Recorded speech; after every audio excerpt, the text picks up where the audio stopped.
Hey, Fight fans, it's Michelle Joy Phelps, and I'm joined now with the one and only Eddie Hearn. Eddie, it's good to see you here in Saudi Arabia yet again.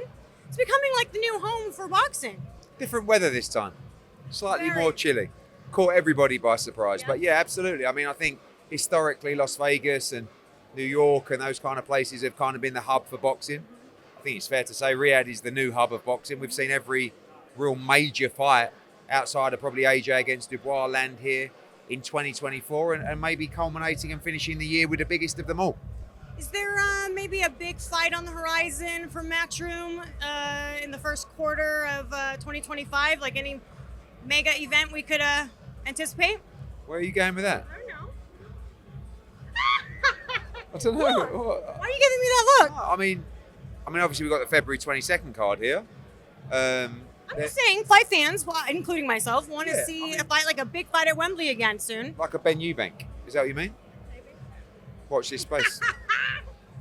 Well, speaking of Ben Eubank, I was going to ask you about that because obviously there was talks of, obviously everyone wants to see Conor Benn versus Chris Eubank Jr., but at the same time, there's Mario Barrios there. There's been a few other names mentioned, Jaron Ennis. Yeah. What can we expect? Is it 55-45 like we're hearing? Yeah, I mean, with Chris that's Eubank the and split Ben. they're asking for. You know, Conor's mindset is neither of us are champions. We both need each other. We're both big names. Yeah. It's 50-50. And when they don't like each other like they do, those finer details can all of a sudden become a big issue to making the fight.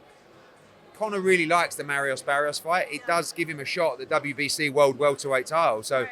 from a legacy point of view, obviously his father won the WBC Middleweight Championship. So we'll see.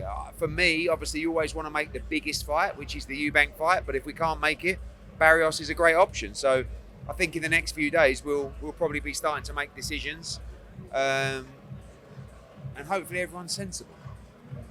Okay, well, let's talk about that 55-45 split there. Do you guys budge? Because it sounds as though... I mean, that's the problem. Neither fighter appears to want to budge, and the problem is when you're getting a smaller cut than your opponent who's not a champion, who you don't think, listen, honestly, I get both arguments. I understand the points. The reality is 50-50 gets the fight done on the spot, which is very tempting to do. But their argument will be, well, 55-45 gets it done on the spot. So we just got to keep going, keep grinding away, keep talking, and see where we get to. Okay. Well, let's talk about the big fight ahead of us, just a few nights away, a few sleeps away. You said that Usyk's coming in a little bit with a different mentality. I think your words were cocky, coming in a little cocky. Yeah, cocky, like... Not in a bad way. There's a difference between cocky and arrogant. Yeah. Like, I don't think Usyk's ever going to be arrogant. But you know what it is, Michelle? It might be that also his ability to speak English. Like, when I worked with him, he never spoke English. And now he's obviously conversing more. And I've just heard him say things like, yes, I am the best. And yes, I am great. And yes, I will beat Tyson Fury. I will knock him out. Never really heard him make those kind of predictions before. I don't know, good thing or bad thing, but I like it. I said to Alex Krasik, I was just having dinner with him a minute ago, and a lot of their promoters, and he said, I see you're back in Fury now, You started back in Usyk now. I said, look, I've got to stay loyal to the team, which is Britain, and I said in the build-up to this fight, to beat Oleksandr Usyk, you're going to have to do extraordinary things. But Tyson Fury is capable of doing extraordinary things. We've seen it before. You know what you're going to get from Usyk. Just a great performance. So Tyson's going to have to do something exceptional to win this fight. I think he can do it. He's kind of reminding me a little bit of, I don't know, it's something in the eyes. Maybe it's a little bit of, maybe it's the beard. I don't know, but it's very reminiscent. No, beard, his beard. It's very reminiscent of when he came into the second fight against Deontay Wilder. Would you agree? Yeah, you never really know where any fighter's head's at. Like, we're not inside their camp. We just don't know. But he's not his usual self. He's not giving a million interviews. He's very... it's like...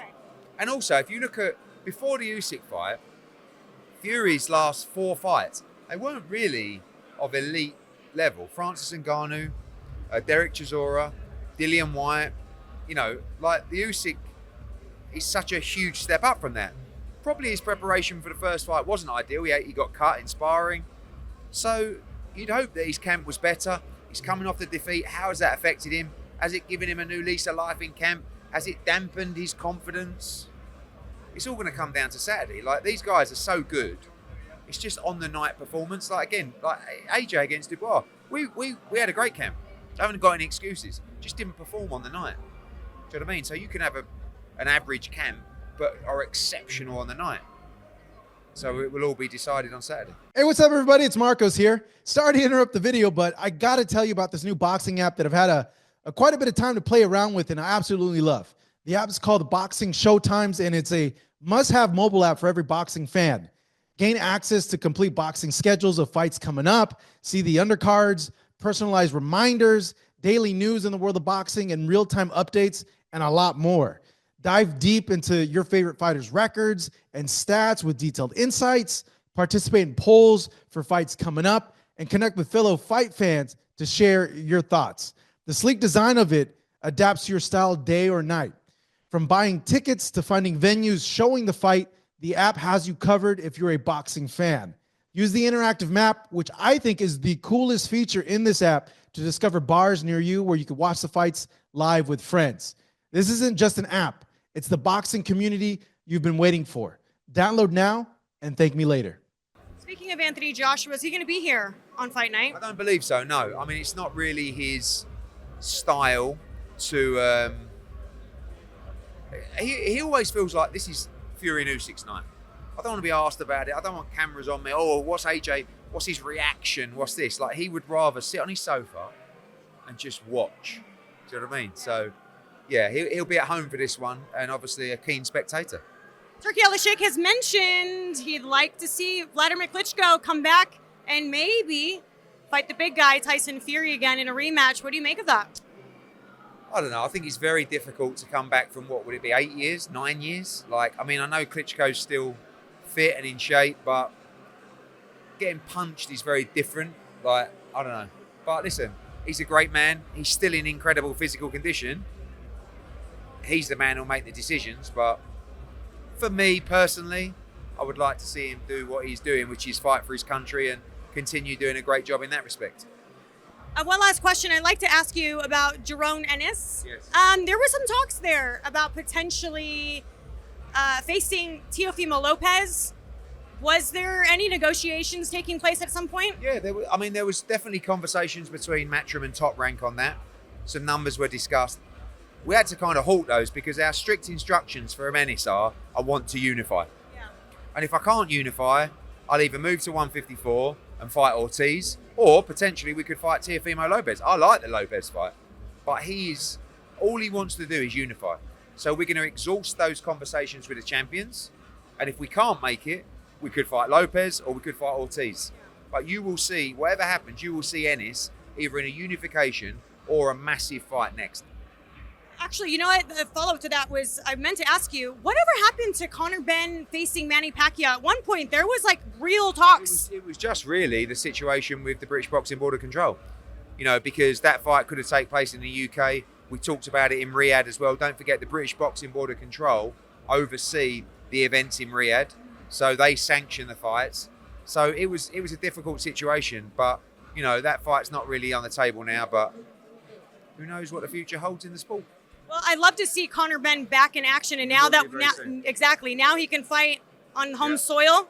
I'm hoping for a big one to come over there for. Yeah, very soon. First quarter of 2025, you will see Conor Benn in a massive fight. All right, thank you so much for your time. I appreciate it as always. Cheers. Bye, fight fans.